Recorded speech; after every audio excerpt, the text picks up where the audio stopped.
Bonsoir à tous, ceci est le compte rendu de ma 71e journée de bonheur en direction de Saint-Jacques de Compostelle.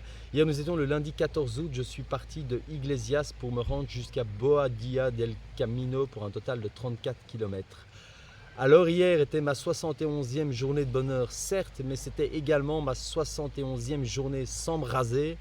Puisque pour ceux qui ne le savent pas, je me suis rasé le jour de mon départ, donc le lundi 5 juin 2023 en partant de Bruxelles, enfin juste avant de partir de Bruxelles du coup, et j'avais envisagé de faire l'intégralité de mon pèlerinage sans me raser.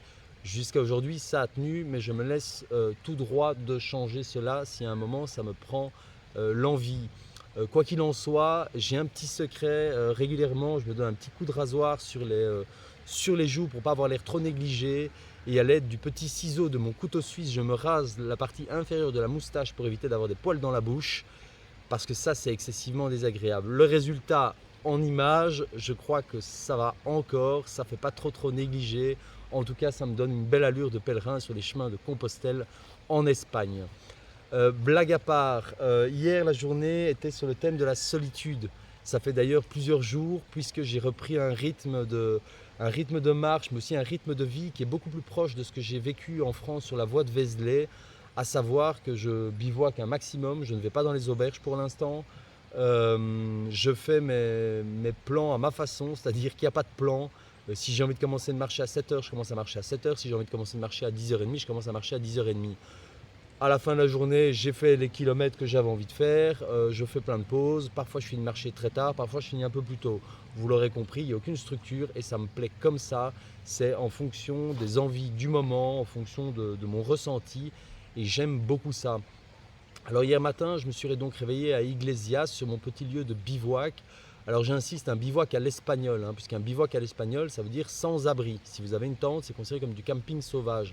En France, il y a une tolérance pour le bivouac avec votre toile de tente, dans beaucoup de régions en France en tout cas. Et puis il y a des règles à respecter, moi, je ne vais pas revenir là-dessus. Mais en Espagne, quasiment partout, il est totalement interdit de mettre sa toile de tente. Alors je le dis directement, j'hésiterai pas à la mettre si je suis dans un endroit totalement reculé de la civilisation et que ça s'y prête, et à la limite que j'ai pas le choix, s'il y a des intempéries ou quelque chose comme ça. Mais si je suis aux abords d'un village, que je m'installe dans un petit parc ou quelque chose comme ça, le long du chemin, je joue pas avec le feu, j'ai pas envie de provoquer, c'est pas mon genre, donc le temps s'y prête bien pour l'instant, donc je bivouaque à l'espagnol, c'est-à-dire que je pose mon matelas par terre avec mon sac de couchage et je dors à même le sol. Donc je me suis réveillé auprès de ma petite fontaine au milieu de nulle part, au milieu des champs. Je crois qu'il y avait le village le plus proche était à 5 km partout autour de là où je me trouvais, donc il n'y avait vraiment pas grand chose, si ce n'est qu'il y avait une petite auberge pour pèlerins, dans laquelle il y avait notamment Philippe, ce pèlerin que j'avais rencontré la veille.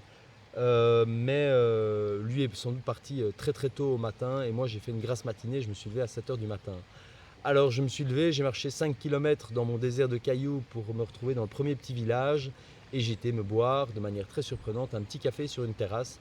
D'ailleurs c'est le seul endroit où je vois des pèlerins pour l'instant, sur les terrasses des cafés, probablement qui marchent aussi, mais je ne les vois pas marcher, en tout cas pas en même temps que moi sur les mêmes chemins, en tout cas pas sur les mêmes segments au même moment. Donc beaucoup de solitude pour l'instant. Ceci dit, c'est pas forcément un problème. Je dois quand même dire que parfois trop de solitude, on se sent seul, ça me paraît assez logique. Mais jusque-là, ça ne me pose pas trop de soucis. Je me souviens d'une époque de ma vie où le fait d'être seul avec moi-même me posait problème. Le fait d'être seul avec moi-même sans une télévision ou sans avoir de la musique, vous voyez de quoi je parle, beaucoup de gens sont comme ça. Quand ils sont seuls à la maison, ils mettent la télévision en bruit de fond, ou ils écoutent la radio. C'est typique quand on ne sait pas rester seul avec soi-même. Donc si c'est votre cas et que quand vous êtes tout seul à la maison, vous mettez un bruit de fond et vous dites j'aime bien un bruit de fond, généralement c'est qu'on ne sait pas rester seul avec soi-même. Moi j'ai fait ça à une époque, voire pire, je ne savais même pas rester seul chez moi, je sortais pour voir des gens quand j'étais tout seul à la maison. Mais il y a des années de ça, j'ai décidé de travailler là-dessus parce que je ne trouvais pas ça normal, je trouvais ça bizarre de ne pas être capable de rester seul avec soi-même. Bah oui, pourtant c'est un phénomène très répandu, il paraît qu'on a peur de se retrouver avec soi-même, peur de ce qu'il y a dans sa tête, peur de laisser son mental s'emballer, et peur de ce qu'on va y trouver. Enfin, quoi qu'il en soit, c'est absolument pas rare de ne pas savoir rester seul avec soi-même. Eh bien, les chemins de Compostelle, c'est aussi un bon moment pour apprendre à savoir rester seul.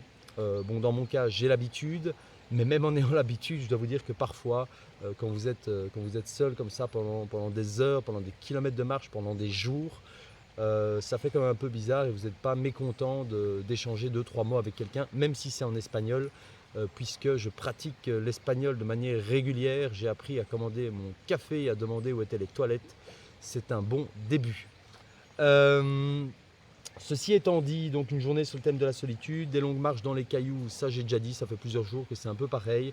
Ce sont vraiment de longues routes caillouteuses au milieu de nulle part pendant des 8-10 km. Avant d'arriver dans un village où au final il n'y a pas grand chose, donc le paysage n'est pas tellement différent à part qu'il y a quelques habitations. On traverse le village en 5 minutes et paf, on est reparti sur les chemins caillouteux à travers les champs. Ceci dit, ce sont de très beaux paysages, très agréables et un bon moment pour être en contact avec soi-même, en contact avec la nature et profiter de sa marche. Alors en parlant de la marche, j'ai pas mal ralenti ma cadence aussi. Je revis mon rythme comme sur la voie de Vézelay où je marche à mon aise, je fais des pauses quand j'ai envie. À la fin de la journée, j'ai fait mes kilomètres, mais il n'est pas rare que je fasse une pause d'1 heure en pleine journée. Je me mets un petit peu à l'ombre, je me couche, je me détends, je mange un bout. Et puis je reprends la route. Et puis voilà, parfois je finis de marcher, il est 18h30, parfois il est 21h30 quand je finis de marcher. En gros, c'est comme avant, il n'y a pas de plan, il n'y a pas de structure, c'est génial, c'est l'instant présent, je vis cette marche comme bon me semble. À la fin de la journée, je suis arrivé à Boadilla del Camino, un tout petit village. Il n'y avait vraiment pas grand chose, mais il y avait une petite halte pour pèlerins. Ce qui me fait penser à dire, oui, alors la halte pour pèlerins, en gros, c'est un petit gazon, enfin j'exagère avec le gazon, mais en tout cas, il y a de la terre et il y a un petit peu d'herbe. Il y a 1 ou 2 bancs et il y a une fontaine. Et ça a été spécialement placé là pour les pèlerins, en plein sur le chemin de Compostelle, sur le chemin français. Alors c'est quand même quelque chose que je voulais dire, puisque je vous avais parlé à une époque du fait que quand on était sur la voie de Vézelay, quand on mangeait entre pèlerins, quand on prenait des pauses, on était souvent assis par terre, on était souvent couchés par terre, à manger par terre, puisqu'il n'y avait pas des petits oasis pour pèlerins un peu partout sur le chemin. C'était bien sûr vrai sur la voie de Vézelay, ça l'est beaucoup moins en Espagne. En Espagne, il n'est pas du tout rare de trouver des aires type petit parc, hein, avec des bancs de pique-nique, une poubelle ou deux, une fontaine. Et ça a été spécialement placé pour les pèlerins. C'est quand même pas désagréable du tout.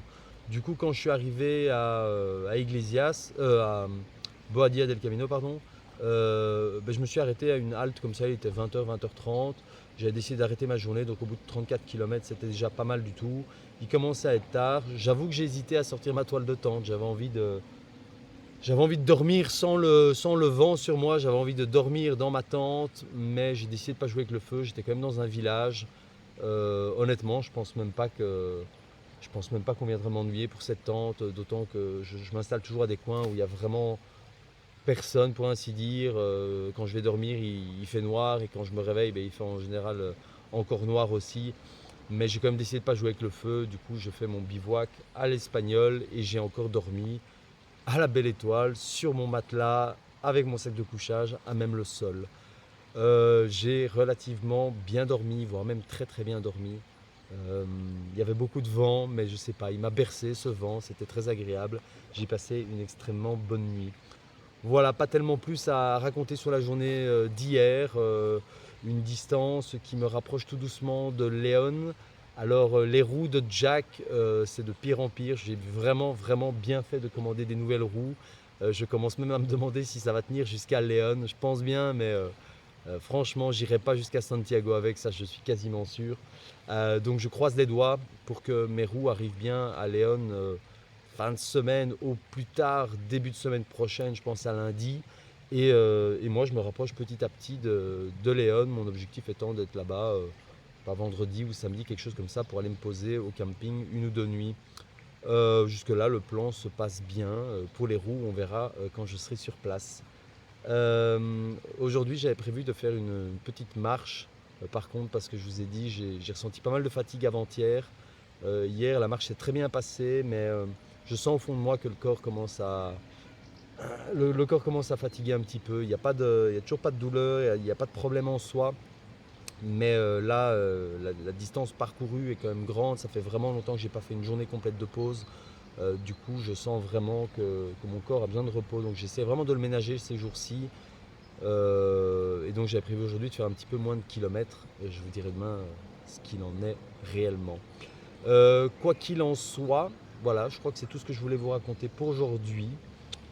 Et donc je vais en rester là pour cette vidéo. Tout va magnifiquement bien. Je prends toujours autant de plaisir sur les chemins de Compostelle, en route vers mon prochain objectif, Léon, pour récupérer les nouvelles roues de Jack, je l'espère. Je vais vous laisser, vous souhaiter une excellente soirée et puis comme toujours, je vais vous souhaiter à tous un bon chemin.